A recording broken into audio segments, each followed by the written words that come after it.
Good morning, everyone. Welcome to CLand News Brief. This week is 21st week of the year. Let's take a look at interest rate first. Well, this week, the interest rate is kind of just hovering, about same as last week, 5.25, 30-year fixed, and 15-year fixed, 4.25. And FHA remains the same, and 10-year Treasury yield went down a little bit, 2.724.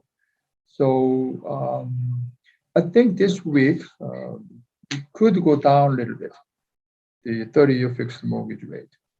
And the 5-year ARM, the interest rate is 4.5, so went down a little bit. And 7-year ARM pretty much remains same, 4.75. And so right now we are watching the difference between 30-year fixed mortgage and 5-year ARM. So right now is 0.75.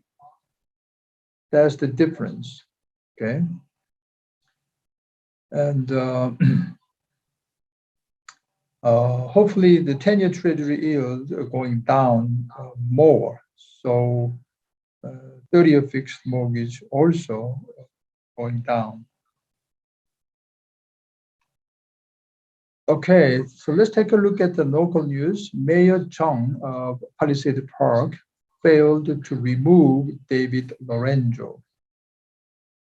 Well, David Lorenzo is the chief borough administrator, and I believe he's been that position for a long time. And then this time Mayor Chung, Christopher Chung, tried to remove him out of this job, but basically failed. And the reason is that the budget overhead is too big. And we know we have some, Palisade Park has some issues, okay, from the state comptroller. They investigated the town budget and they found some problems here and there. And now Mayor Chung was not nominated by Democratic Party. So Mayor Chung now is independent. Of course, he's a candidate of mayor for next term. So Mayor Chung is sharpening his sword against the existing Democrat parties. Of course, David Lorenzo is the major figure of the existing Democratic parties. So, and the council member Stephanie Zhang, which is a Republican, and J.K. Park were eliminated from this vote because the town lawyer suggested they have a conflict of interest with David Lorenzo. I don't know is against David Lorenzo or for David Lorenzo. Personally, I don't know, but anyway, they could not vote. So 4 remaining council members voted against this proposal to remove David Lorenzo out of this borough administrator. So back to the same situation. 지금 팔팍의 시장 정 시장님께서 그 카운슬 미팅을 통해서 데이빗 로렌조 오래된 행정관이죠. 이제 터미네이트 시키려고 카운슬 미팅을 열었는데 프로포즈를 했는데 6명 중에 2명은 보팅을 못하게 됐고 로렌조와 어떤 이해관계가 있다는데 반대하는 이해관계인지 찬성하는 이해관계인지는 모르겠지만 그래서 타운 변호사가 2사람을 제외시켰고 4사람이 투표를 했는데 전부 다 이 프로포즈에 반대를 해서 그냥 다시 원래대로 돌아갔다. 그런 상태고요. Okay, next news is the Tech companies and banks lead exodus from Midtown. We're talking about Manhattan. Companies are bypassing prime blocks in Midtown Manhattan.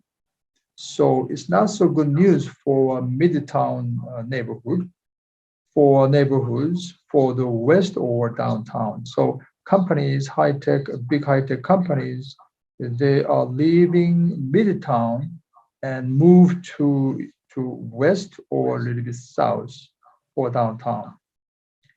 And as Park Avenue fades from prominence after decades as a magnet for some world's biggest companies, it used to be the Park Avenue, Midtown. It's very the prominent area, but not anymore. That's what this Wall Street Journal today reported. With many employees preferring to work remotely or from home, companies are giving priority to state-of-art office towers with outdoor space and buildings in trendier neighborhoods in an effort to lure workers back to their desks. That means they try to avoid the old building and that they try to move a newer building, okay, which means a little bit of a south. For instance, Alphabet, we know, is a mother company of Google, paid $2.1 billion for its headquarters downtown near Hudson River. And while the Facebook parent Meta Platforms, we call Meta Platforms, now occupies 4 buildings south of Midtown. And number of financial firms, I'm sorry, it's mistakes. And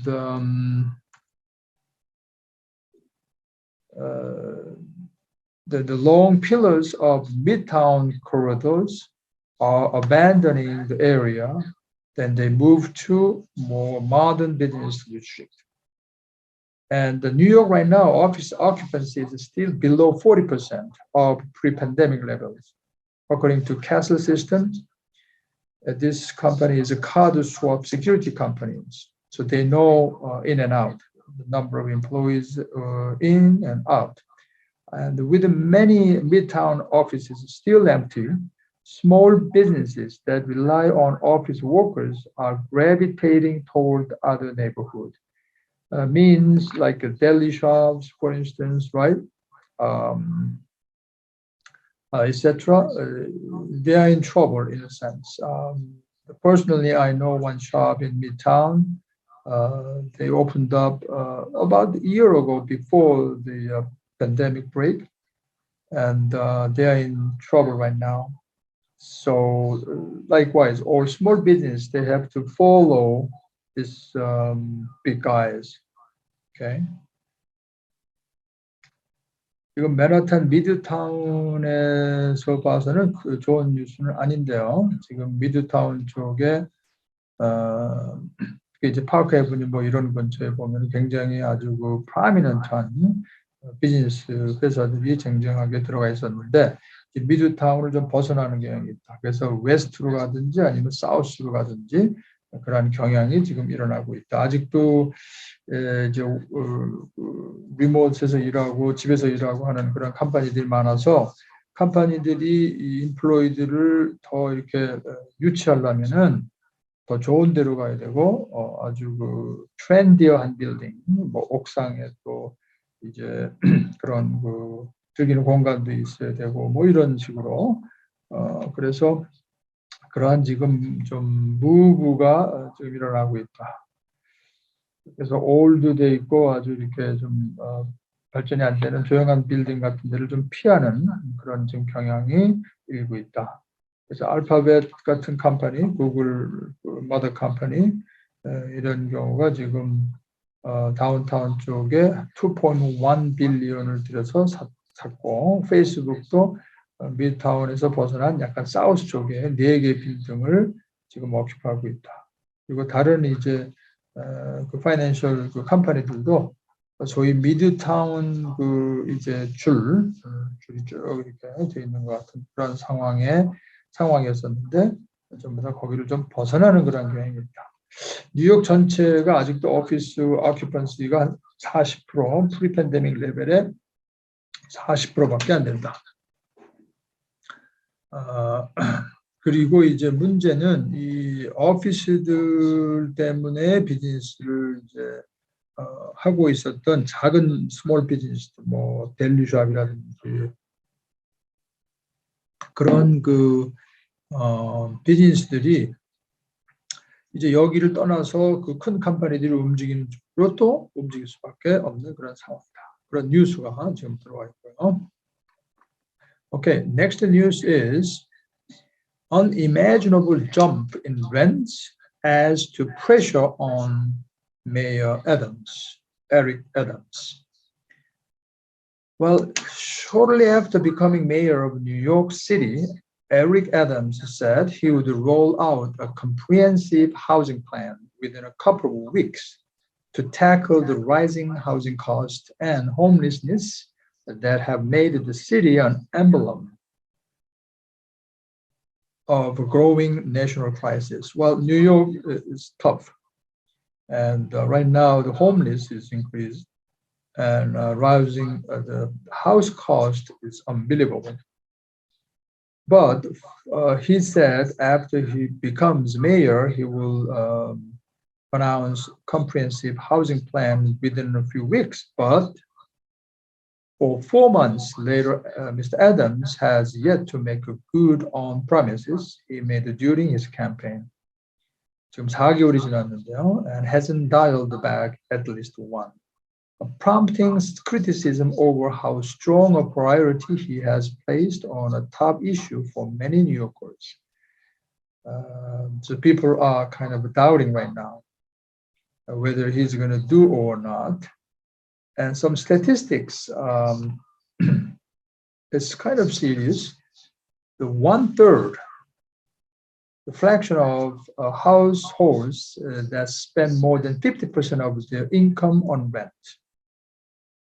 Wow, according to the survey of New York City's housing stock issued last week. So about 1/3 of households spending more than 50% of their income on rent. That is a New York situation. And 48,000 people, the minimum number of people who slept in the New York City shelters each night in March, according to a coalition for the homeless. So homeless is increasing. And $30,870. That's a median effective Manhattan rent in April. More than 38% higher compared to a year before, the highest level ever recorded. So this is the highest level ever recorded. Right now, the median effective Manhattan rent. So we can imagine. And many places across the nation is grappling with housing affordability. It's really struggling right now. And there is a growing recognition that the root cause is the shortage of available homes. Well, yes, we need more houses. And there's across the nation, the root of this problem is shortage of available homes. But it's a kind of ironical statistics.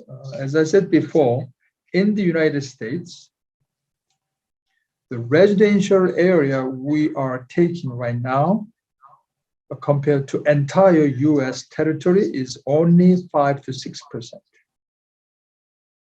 And now we have this we don't have a land to build, and we have some other problems, so shortage of homes, available homes. That's our reality. Okay. 지금 뉴욕에 렌트비가 치솟아 올라간다고 지금 메이어 에릭 애덤스가 굉장히 프레셔를 받고 있는 것 같은데, 선거운동을 하면서 내가 시장이 되면 몇 주 안에 comprehensive housing plan을 발표하겠다라고 했는데 지금 4개월이 지났는데도 아직 무소식이다. 그래서 지금 뉴요커들이 도대체 프라이어리티가 어떻게 되느냐 지금 이제 크리티시즘을 받고 있는데 지금 뉴욕시의 서베이에 가면 3분의 1의 가정들이 자기 인컴의 50% 이상을 렌트비로 내고 있다. 이런 통계가 있고요. 그 다음에 48,000명이 3월 달에 쉘터를 계속 이용을 했다. 그리고 계속 이 홈리스들이 늘어난 상황이다. 뉴욕에 굉장히 골칫거리죠, 지금. 그 다음에 맨하탄의 미디언 이펙트, 이게 코로나 지나고 나서 언제 이렇게 됐는지 모르겠지만 아무튼 맨하탄 렌트가 미디언 렌트가 3,870불인데 역사상 이렇게 높은 적이 없었다. 그리고 1년 전 대비 38%가 높다. 좀 이런 통계가 지금 들어오고 있고요. 그래서 지금 이런 거는 사실은 하우징 어포더빌리티, 그러니까 집을 살 수 있는 그런 환경, 그렇죠? 그것이 굉장히 지금 힘들어서 스트러글링 하고 있고, 자주가 이 문제의 근본적인 문제는 하우징이 적다, 그러니까 shortage of available home이 결국은 근본적인 문제다. 좀 다른 뉴스가 있으니까 한번 좀 보죠. 그런 면으로. Okay, next news is rising rates. Prices cool off. I'm sorry, misspell. Cool off the home sales. Wall Street Journal, May 20th. Rapidly rising mortgage rates and record home prices are cooling the U.S. housing market. As April sales dropped for their straight month, fell to their weakest pace in nearly 2 years. So means because rising mortgage and also a mortgage rate and also home price is high. So April sales number of transactions dropped. Okay. Existing home sales slipped 2.4% in April, so dropped by 2.4%, minus 2.4% from a prior month, from March. Okay, you feel that individually as an agent or as buyer and sellers. April, the number of transactions dropped nationwide. And last month's sales fell 5.9% from a year earlier. Also, the figures are the latest sign that the frenzied market that took off in mid-2020 is losing much of its steam. That's what the Wall Street Journal reported May 20th. Okay, record low mortgage interest rates and home buyers' desire for more space during COVID-19 pandemic unleashed a sale boom that pushed the home price to new highs. We knew that, right? Through the COVID-19, the house price, especially like in New Jersey, went up tremendously, and most of them received multiple offers and fearful the better frenzy market. But housing market will look, but April total number of sales went down, but housing market still looks relatively hot by historical standards. And the home price growth remains robust. Interesting enough, NAR says price rose 14.8% in April from a year earlier to the median price is $391,200, a record high in data going back to 1999. Still is a record high. But the scarce inventory and mortgage rates topping 5% have combined with those steep prices to yank sales activity back to where it was before the boom. April's seasonally adjusted annual rate of 5.61 million was the lowest rate since June 2021. So that's the number of transactions. Lawrence Young at NAR said, we are moving back to pre-pandemic sales activity. Okay, so that's what Lorenzo is saying. We are moving back to pre-pandemic sales activity. 지금 월스트리트저널의 5월 20일자 뉴스가 나온 거는 지금 이자율이 올라가면서 이자율이 올라가는 거하고 프라이스가 너무 높으니까 세일을 number of transaction을 좀 줄였다 이런 지금 통계를 발표를 했고요. 그래서 에이프릴에 3월 달보다 2.4%가 줄었다. 세일이 그러니까 number of transaction이 그리고 그 last month 세일은 그 1년 전에 비해서 5.9% 지금 또 줄은 상태다. 그래서 조금 쿨 오프 되지 않느냐 뭐 이런 상황인데 세일즈 자체로 봐서는 그러나 still relatively 지금 역사적으로 볼 때는 still 하우징 마켓이 핫하다고 얘기할 수 있다. 그리고 하우스 프라이스 그로스도 성장도 지금 로버스트하다. 굉장히 강한 편이다. 이렇게 볼 수가 있다는 거죠. still 에이프릴에 1년 전 대비 14.8%가 올라가 있는 상태다. 그러니까 올라가 있는 상태가 계속 유지가 되는 거죠. 더 막 치솟아 올라가지는 않지만 지금 그런 상태다. 그래서 지금 로렌스 연 같은 경우는 지금 이제 4월 달에 number of transaction이 좀 줄어드는 걸 보면서 이제 우리가 프리-팬데믹 레벨로 돌아가는 게 아니냐.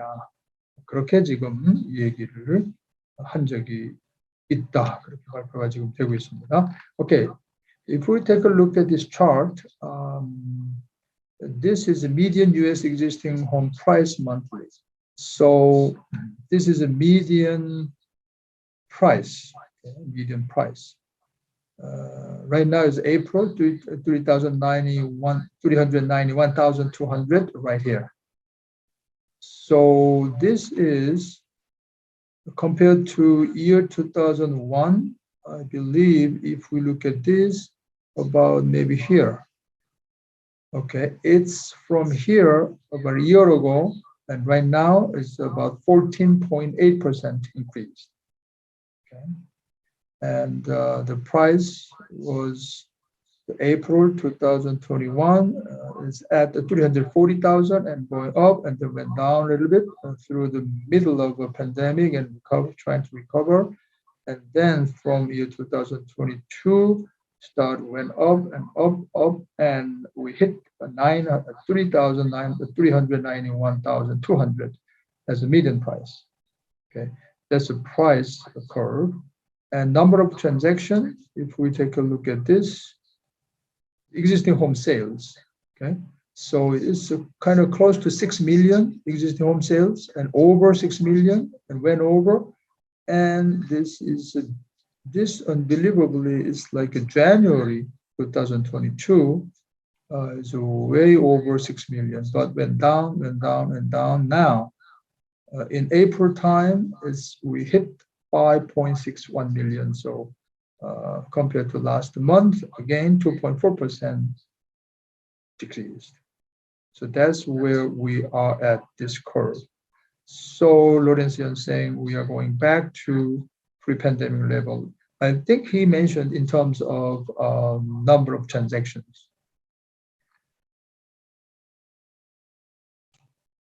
Okay, so next news is U.S. retail sales climb despite the inflation. Under this kind of rough inflation, still retail sales increased. So people are spending. That's what this news says. Americans continue to pump money into U.S. economy in April. With increased retail spending offering the latest sign, consumers are driving demand at stores and manufacturers despite the pinch from high inflation. Somehow it's kind of interesting.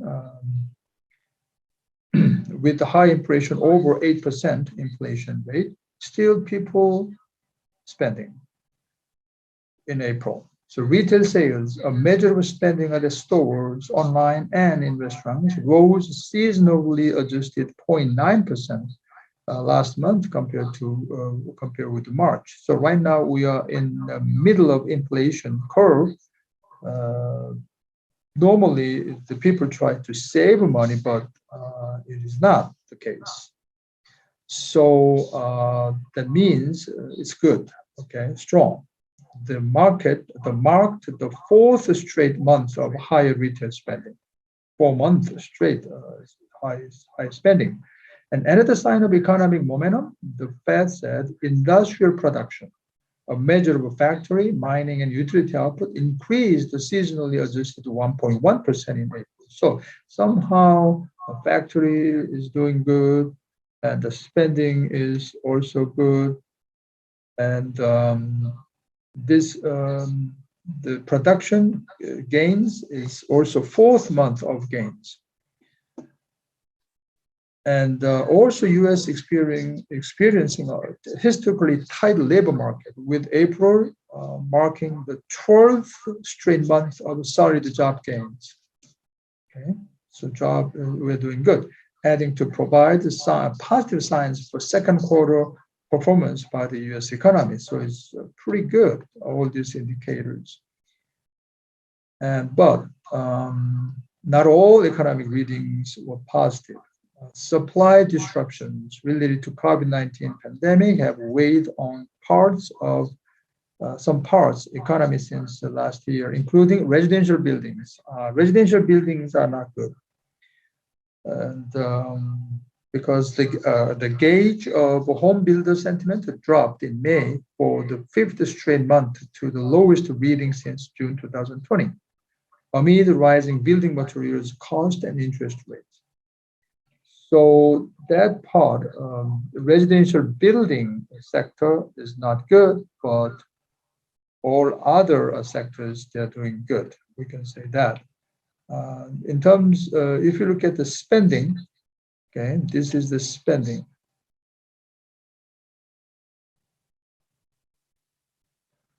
Retail and food services sales monthly. So now we are 2022, about April, and this is the highest level.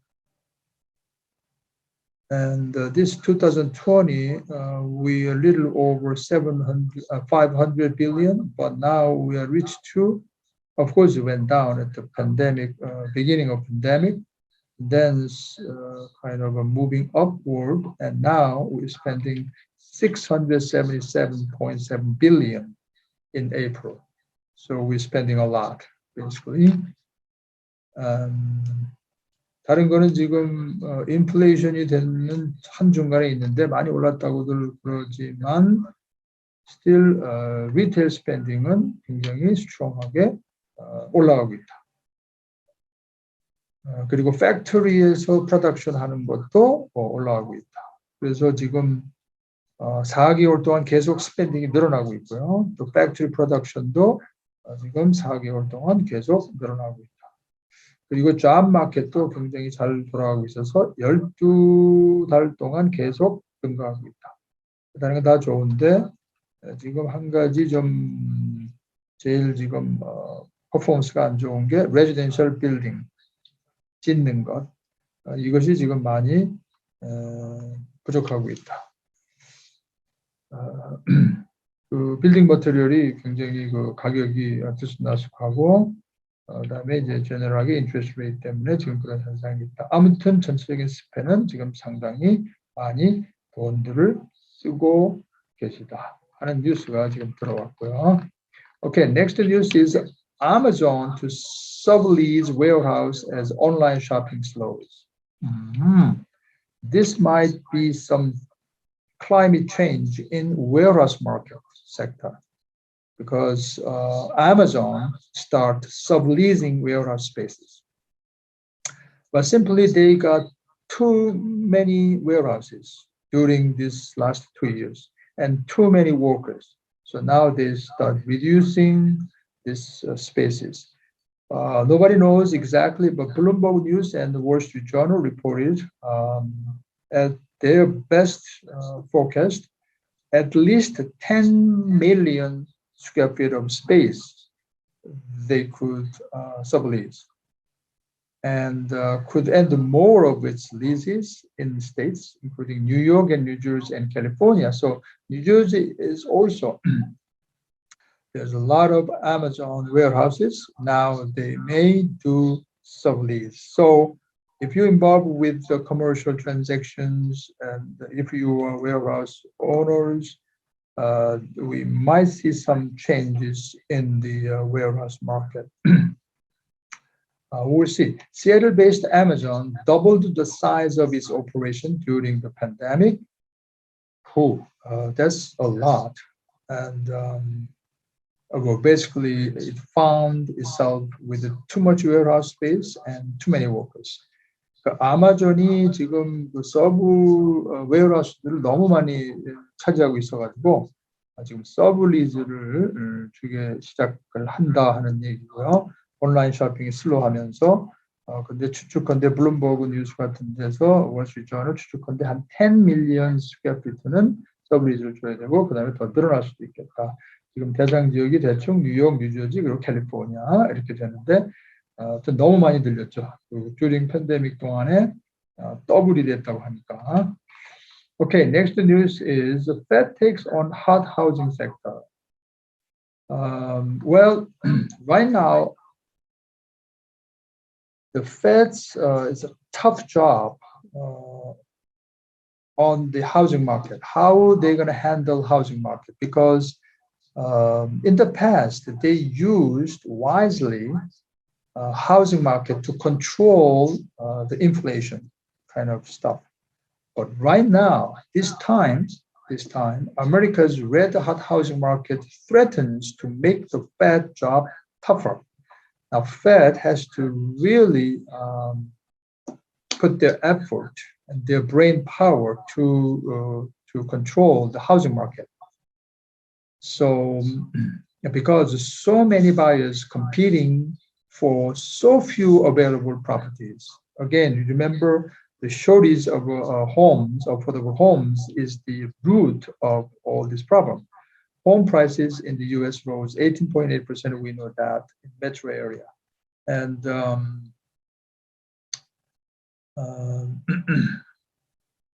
so the prices, home prices, still hit new highs. Could hit the new highs. Okay, even with the sales starting fall, we know that, right? April sales dropped to 2.4%. Even though we see that situation, but still price might go up. That's what they're saying. For instance, like economists at the Goldman Sachs estimate housing price will grow around 10% this year. It's a little bit different from Lorenzo's forecast. Lorenzo's looking into a situation that the house price will increase about 3 to 5%. But Goldman Sachs economists, they say 10%. And Bank of America even got more. They forecast a 15% increase this year. I don't know, you can believe or not. We'll have to see. Nobody has a crystal ball. That leaves the Fed to decide how far and how fast the rate need to go up to make a dent in the housing market without triggering economic slowdown. So yes, Fed wishes to increase the rate so fast and with a big jump, but whether they can make any dent, any change, small change in housing market, that's their problem. Without triggering economic slowdown. So it's a dilemma.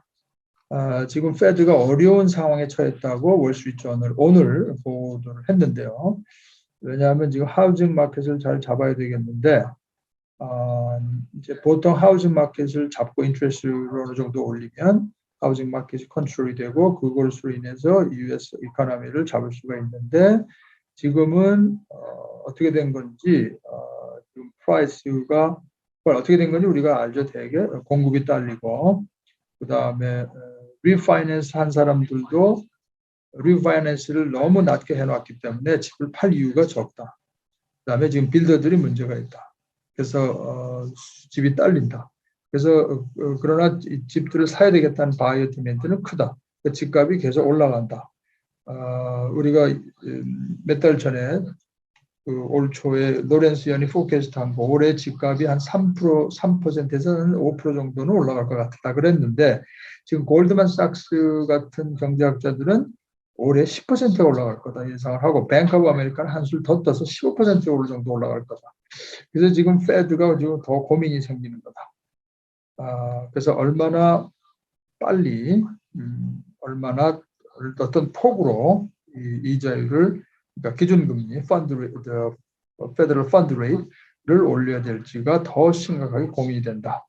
그래서 어떻게든 하우징 마켓을 좀 잡아야 될 텐데 그러나 동시에 또 두 마리 토끼를 잡는 거죠. 말하자면 다른 이코노믹이 슬로우 다운하지 않도록 하면서 하우징 마켓을 잡아야 되겠는데 상당히 고민이다. 그런 뉴스가 있고요. 그래서 이거는 이제 말씀드린 대로 빌더들이 지금 굉장히 어려워한다. 홈빌더들이. 왜냐하면 머티리얼 코스트를 들쑥날쑥 뛰고 그다음에 서플라이 체인이 지금 트러블이 있어서 그다음에 또 더군다나 이 건축업계 문제는 그 기술을 가진 그 레이버 포스가 지금 딸리고 그다음에 어베일러블 랜드가 부족하다. 이런 것들로 인해서 지금 하우징 마켓에는 그러한 현실적인 문제들이 있다. 오케이. 한 몇 가지 뉴스를 통해서 지금 미국의 하우징 마켓이라든지 부동산 마켓은 좀 잘 짐작을 하셨으리라고 보고요.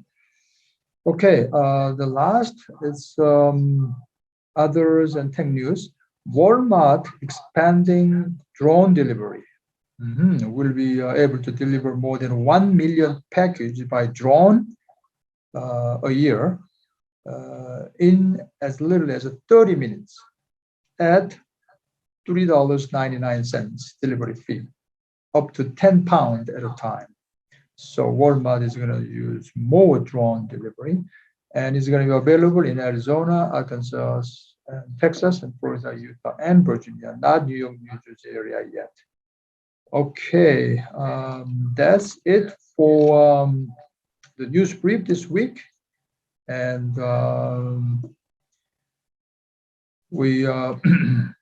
I hope we'll see you all next week. Thank you.